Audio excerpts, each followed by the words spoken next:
sosina nanijana funi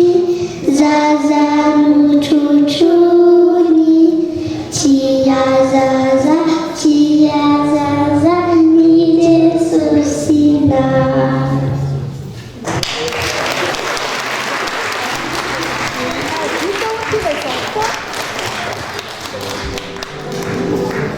fiarana firanipirarahina taranaka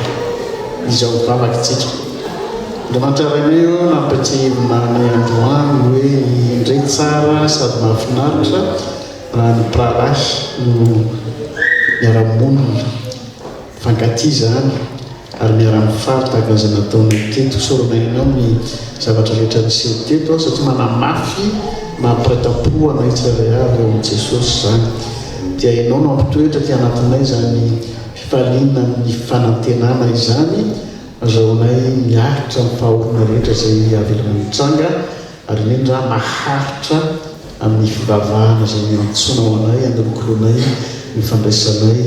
aminao ray saraketo zay dia ny fahasoavan'i Jesosy Kristy Tompo ny fitiavan'Andriamanitra ray